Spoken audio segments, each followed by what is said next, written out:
Hola, soy John Ferreira de beIN Sport Francia, encantado y nos vemos pronto en la Copa del Mundo para ver los partidos de la España, de la selección de Luis Enrique. Hasta pronto.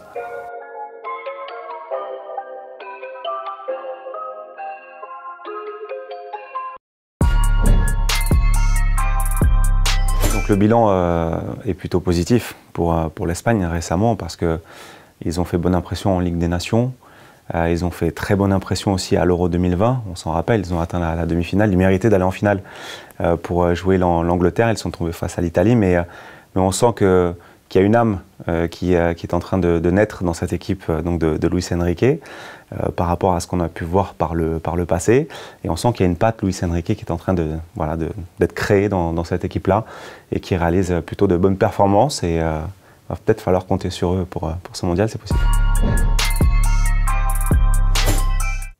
Alors je dirais les forces et faiblesses en fait. Peut-être j'anticipe la prochaine, mais parce que la force, je pense, c'est ce milieu de terrain du côté de l'Espagne avec la qualité et l'expérience qu'on connaît de Sergio Busquets qui est encore là, qui est peut-être le dernier survivant, on va dire, de cet effectif qui a remporté la Coupe du Monde à l'époque. Sergio Busquets, puis à côté il y a la jeunesse aussi avec Gavi, avec Pedri, il y a aussi des joueurs de talent comme Rodri, comme Koke, bref, il y a beaucoup de qualité dans ce milieu de terrain, et c'est lui qui va orienter un petit peu les parties, orienter les matchs pour servir l'adversaire, enfin les attaquants et bloquer les adversaires. Mais je disais force et faiblesse parce que derrière c'est une équipe qui va encaisser pas mal de contres, comme on l'a souvent vu. Et la défense espagnole, en dehors de Laporte qui fait une très belle saison avec City, je pense qu'elle est un peu moins expérimentée et un peu vieillissante aussi sur les côtés avec Azpilicueta ou Jordi Alba. Donc je pense qu'ils peuvent aussi se faire prendre de vitesse.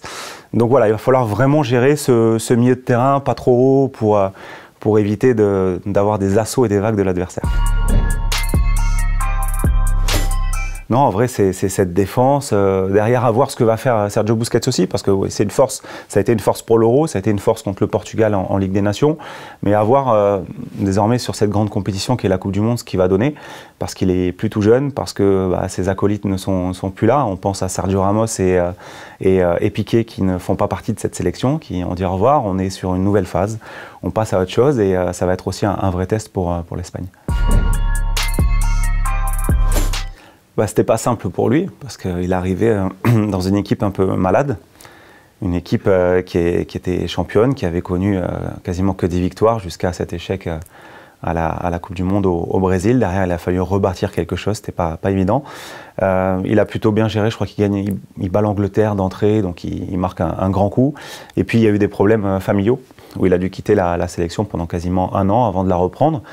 Et je pense que ça lui a aussi donné de la force à Luis Enrique pour se challenger et challenger ses joueurs. Donc il a su créer, ce que je disais, quelque chose, une âme dans cette équipe en mettant l'expérience et la jeunesse. On dit c'est souvent la clé de la réussite. Et pour le coup, Luis Enrique, c'est ce qu'il a fait. Alors personne ne l'attendait à l'Euro. Moi j'étais du côté de Séville, en Andalousie, pour les matchs de l'Espagne. Et au tout début de la compétition, on parlait avec les supporters, ils disaient l'Espagne, avec cette équipe-là, on s'attend à rien. Luis Enrique, l'ancien du Barça, il fait jouer cette équipe comme le Barça, ça ne marchera jamais et tout ça.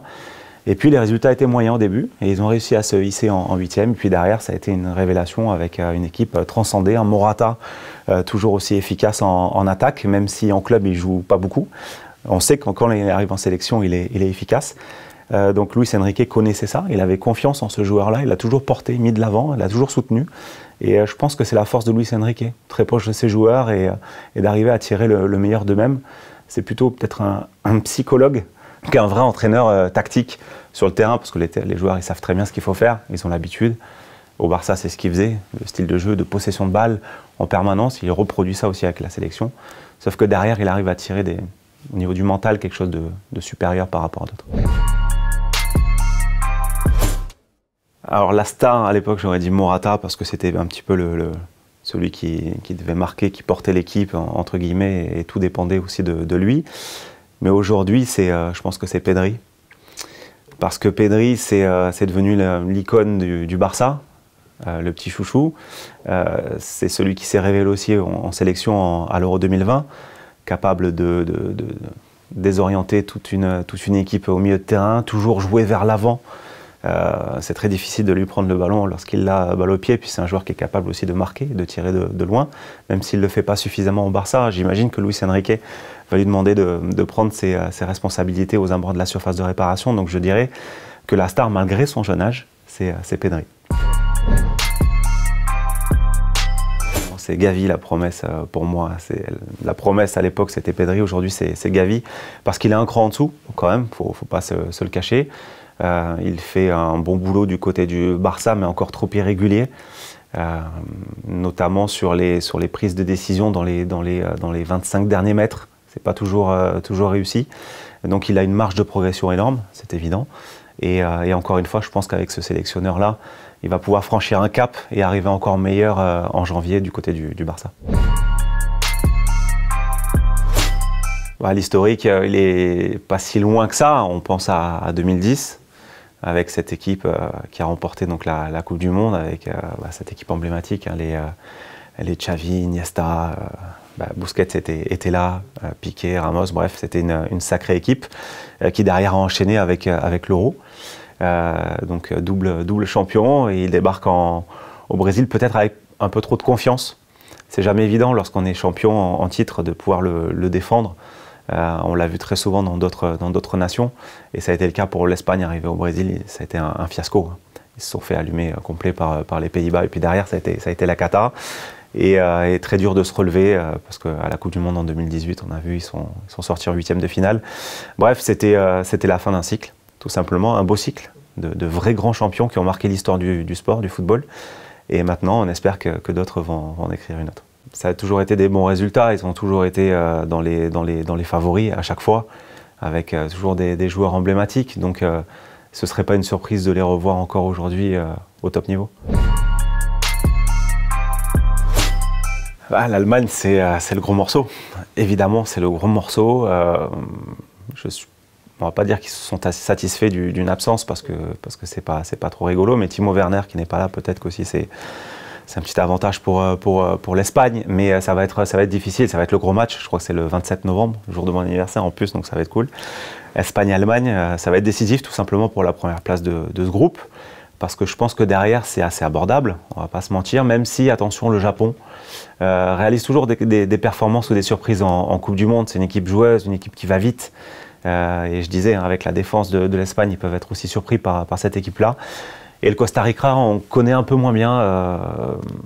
Je pense que c'est l'adversaire le plus faible de ce groupe-là. Mais évidemment, attention à l'Allemagne.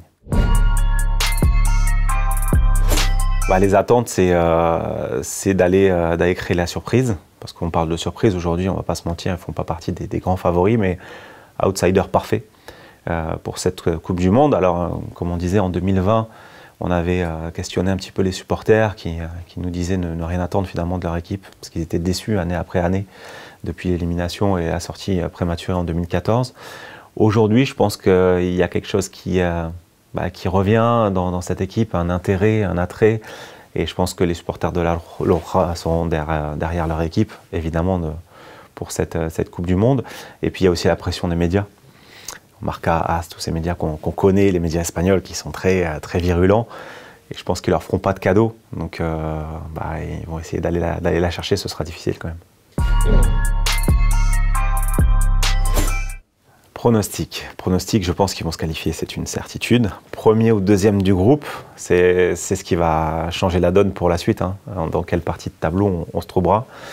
Je pense quand même qu'ils vont terminer premiers, qu'ils arriveront soit à battre l'Allemagne ou à faire un match nul en fonction de ce qui se passera à côté. Mais je pense qu'ils peuvent terminer premiers et se hisser en quart de finale, je dirais. Ouais, quart de finale.